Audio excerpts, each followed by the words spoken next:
Friends ఇప్పుడే అందిన వార్త ఇంటి అద్దె చెల్లించే వారికి గుడ్ న్యూస్ అంటూ లేటెస్ట్ అప్డేట్ అయితే రావడం జరిగిందండి. సో ఆ వివరాలు ఏంటనేది కూడా వీడియోలో తెలుసుకుందాం. వీడియోని చివరి వరకు చూడండి, అర్థమవుతుంది. మొదటిసారి ఛానల్ వస్తే తప్పకుండా సబ్స్క్రైబ్ చేసుకొని చూస్తున్నారు, కానీ లైక్ చేయడం మర్చిపోతున్నారు. వెంటనే లైక్ చేయడం, వీళ్ళకైతే వెళ్ళిపోతామండి.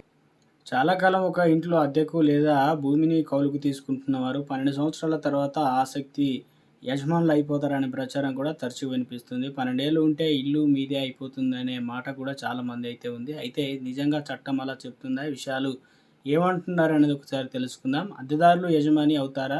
సాధారణంగా అద్దెదారులు కేవలం సంవత్సరాలు అక్కడ నివసించడానికి కారణంతో ఇంటి లేదా భూమి యజమాని కాలేడు. అద్దె ఒప్పందం ద్వారా ఆస్తిలో ఉండేటువంటి హక్కు మాత్రమే ఉంటుంది. యజమాని హక్కు మాత్రం ఇంటి యజమానిదే. అంటే ఇక అద్దె చెల్లిస్తూ ఒకే ఇంట్లో 12 సంవత్సరాలు లేదా అంతకంటే ఎక్కువ కాలం ఉన్న ఆటోమేటిక్‌గా ఆస్తి మీద హక్కు అనేది రాదని చెప్పేసి స్పష్టం చేసిందనమాట.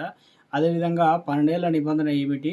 ఇక్కడ అడ్వర్స్ ప్రొఫెషనల్ అనే చట్టం పరమైన భావన అయితే వస్తుంది. కొన్ని ప్రత్యేకమైన పరిస్థితుల్లో ఒక వ్యక్తి చాలా సంవత్సరాలు నిరంతరం బహిరంగంగా యజమాని ఇక అభ్యంతరం లేకుండా ఆస్తిని తన ఆధీనంలో ఉంచుకుంటే యాజమాన్యంపై కోర్టులో హక్కు కోరే అవకాశం అయితే ఉంటుంది. ప్రైవేట్ ఆస్తుల విషయంలో సాధారణంగా 12 సంవత్సరాల కాల పరిమితి ప్రస్తావనలోకే వస్తుందన్నమాట. ఎలాంటి పరిస్థితులు వర్తిస్తుంది ఏంటంటే, అసలు యజమాని చాలా సంవత్సరాల ఆస్తిపైన హక్కు వినియోగించుకోకపోవడం, ఇక ఆస్తిని ఇక వేరొకరు నిరంతరం తమ ఆధీనంలో ఉంచుకోవడం, ఆ ఆక్రమణ బహిరంగంగా ఉండడం, యజమానిని దీనికి వ్యతిరేకంగా చర్యలు తీసుకోవడం, ఇలాంటి సందర్భాల్లో మాత్రమే కోర్టులో అడ్వర్స్ అంటే పొజిషన్ ఆధారంగా కేసు వేయొచ్చనమాట.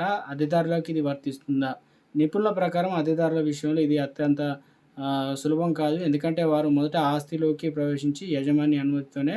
కాబట్టి అద్దెదారులు ఉన్నంత మాత్రాన అంటే ప్రొబేషన్ క్లెయిమ్ చేయడం కష్టం. అద్దె సంబంధం ముగిసిన తర్వాత యజమాని హక్కు బహిరంగ తిరస్కరిస్తే చాలా కాలం కొనసాగితే అన్ని ప్రత్యేక కేసులో పరిశీలనకైతే వస్తుందంటున్నారు.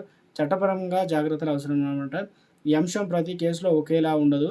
అయితే పత్రాలు, ఒప్పందాలు, అద్దె చెల్లింపుదారుల రికార్డులు, యజమాని చర్యలు వంటివి అనేక అంశాలపై నిర్ణయం కూడా ఆధారపడి ఉంటుందన్నమాట. అందువల్లే ఇలాంటి విషయాల్లో న్యాయ నిపుణుల సలహా తీసుకోవడం మంచిదన్నమాట. మొత్తం కేవలం 12 సంవత్సరాలు అద్దెకున్నారని ఎవరు యజమాని అయిపోరు. ప్రత్యేక పరిస్థితుల్లో మాత్రమే అడ్వైజ్ ప్రొఫెషన్ చట్టం వర్తించే అవకాశం ఉంటుంది కాబట్టి 12 ఏళ్ళు ఉంటే ఇల్లు మీదే అనే ప్రచారం అనేది పూర్తిగా నిజం కాదనమాట.